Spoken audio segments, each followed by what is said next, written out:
तो के लिए एक और वीडियो लेकर आया हूँ, तो आ जाए साथ चलते हैं और साथ देखते हैं।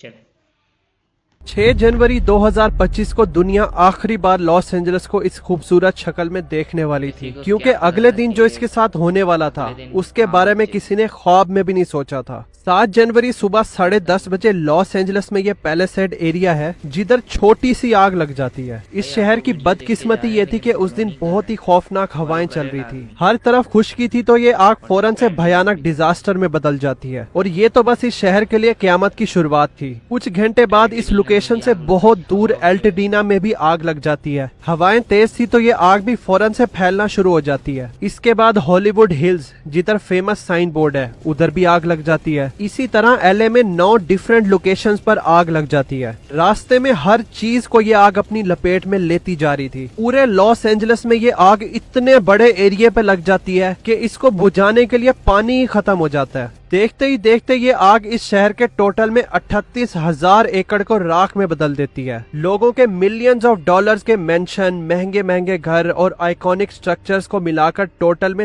13,400 स्ट्रक्चर्स तबाह हो जाते हैं और गाड़ियां तो गिनती में नहीं आती। टोटल में $150 बिलियन का नुकसान हुआ है। शायद आपको ये बात ना पता हो कि उधर बहुत सारे घरों की इंश्योरेंस हुई थी। $20 बिलियन का एस्टिमेट आ रहा है कि इन इंश्योरेंस कंपनीज ने पे करना है। कहाँ से पे करेंगी ये $20 बिलियन? इन कंपनीज ने ही बैंकरप्ट हो जाना है। लेकिन इंश्योरेंस कंपनी ने इसको अपने सर से उतारने के लिए क्या चालाकी दिखाई है, इसका मैं आगे बताता हूँ। आग लगने से पहले कैलिफोर्निया स्टेट में वैसे भी वेदर बहुत गर्म और ड्राई था। साल के इस टाइम पे नॉर्मली जो टेम्परेचर होता है उससे टेम्परेचर काफी ज्यादा था। कई हफ्तों से इधर बारिश तक नहीं हुई थी, तो इन्वायरमेंट इससे मजीद ड्राई हो जाता है, जिसकी वजह से इधर दरख्त, घास वगैरह इंतहाई फ्लेमेबल हो गए थे। जहाँ तक हवाओं की बात है, उनका तो बहुत बुरा हाल था। कैलिफोर्निया एक्सपीरियंस कर रहा था सेंटियाना विंड्स को, जो सर्दियों के मौसम में आती हैं। जब ये विंड्स लॉस एंजल्स के ऊपर पहाड़ियों से होते हुए नीचे आती हैं, तो हाई प्रेशर और लो प्रेशर की वजह से इनकी स्पीड 100 किलोमीटर तक बढ़ जाती है और ये बहुत ही गर्म हवाएं होती हैं जो पूरे इन्वायरमेंट को ड्राई कर देती हैं। ये हवाएं वाइल्ड फायर और उसके फैलने के रिस्क को बहुत ज्यादा बढ़ा देती हैं, क्योंकि ये तेज हवाएं दहकते अंगारों को दूर नई लोकेशन पर ले जाती हैं, जिसकी वजह से नई आग लग जाती है। ये सारी कंडीशंस परफेक्ट थी अमेरिका के अमीर तरीन शहर को राख में बदलने के लिए, और फिर यहाँ से डिजास्टर की शुरुआत होती है। 7 जनवरी सुबह 10:30 बजे लॉस एंजल्स में ये पैलेसेड एरिया है जिधर छोटी सी आग लग जाती है। यहाँ पे आग लगने के सिर्फ 15 मिनट बाद ये पिक्चर हवा से ली गई थी और आप साफ देख सकते हो ये आग कितनी ज्यादा बढ़ गई थी। जैसे मैंने आपको बताया कि सेंटेना विंड 100 किलोमीटर पर आवर की स्पीड से चल रही थी, तो दोपहर 2 बजे आग लगने से सिर्फ 4 घंटे के अंदर अंदर ये आग 3,000 एकड़ के एरिया में फैल गई थी। सराउंडिंग के एरिया को गवर्नमेंट एवैक्यूएट करने का ऑर्डर दे देती है। रात को 10 बजे ये आग 7,000 एकड़ तक फैल जाती है। जिस एरिया से ये लोगों को एवैक्यूएट करते हैं वो सभी घर तबाह हो गए थे। 8 जनवरी की सुबह को ये आग 15,000 एकड़ तक फैल जाती है और रात तक ये आग 23,000 एकड़ के एरिया को जलाकर राख कर देती है। दूसरी ईटन फायर शुरू होती है उसी दिन 7 जनवरी की शाम को 6:30 बजे एल्टडीना में, और पहले 6 घंटे ही में ये आग 1,000 एकड़ के एरिया में फैल जाती है। 8 जनवरी की सुबह 6 बजे तक ये आग 7,000 एकड़ तक फैल जाती है। रात को 11 बजे ये आग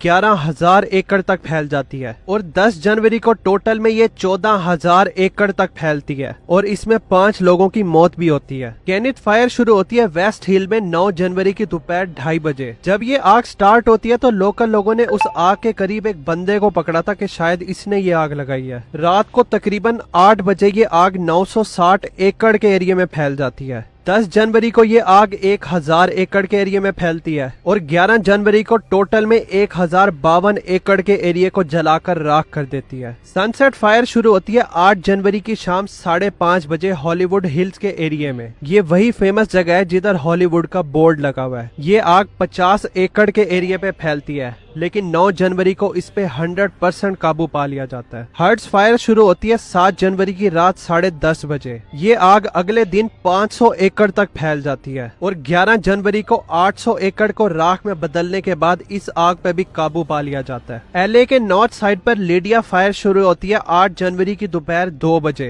ये आग 400 एकड़ को अपनी लपेट में ले लेती है और 10 जनवरी को इस आग पर भी पूरी तरह काबू पा लिया जाता है। आप लोग ये सोच रहे होंगे कि आग ऐसे कैसे इतनी तेजी से फैल सकती है कि सारे घर ही राख बन जाए आसानी से। इसका सिंपल सा जवाब है घरों की बिल्ड क्वालिटी। एशियन कंट्रीज में हम लोग मोस्टली अपना घर ईंटों और पत्थरों के मटेरियल से बनाते हैं, तो अगर इनमें आग लग भी जाए तो वो दीवारों का कुछ भी नहीं बिगाड़ सकती। लेकिन कैलिफोर्निया मेजर फॉल्ट लाइन के ऊपर है और जैसे मैंने आपको बताया था सेंट एना विंड्स का, इस एरिया में अर्थक्वेक का भी बहुत खतरा होता है। ईंटों का घर सख्त या रिजिड होता है और इस तरह के नेचुरल इवेंट्स में इसमें आसानी से क्रैक आ जाते हैं और वर्स्ट केस में तो पूरा स्ट्रक्चर ही कोलैप्स हो जाता है। तो कैलिफोर्निया में लोग लकड़ियों से अपना घर बनाते थे क्योंकि ये फ्लेक्सिबल थे और ग्राउंड शेकिंग को आराम से अब्सॉर्ब कर लेता था। ये जो बड़े बड़े मेंशंस आपको दिखाई दे रहे हैं, इनमें भी बहुत ज्यादा लकड़ियों का इस्तेमाल किया गया था। अब लकड़ियों का घर है और आग है तो कुछ बचना था। तो ये थी भाई आज की वीडियो, और इसने पता नहीं एंड कर दी, समझ में नहीं आया। खैर है, तो लाइक करें, सब्सक्राइब करें, शेयर करें आदमी, और फॉलो ज़रूर कर लीजिएगा।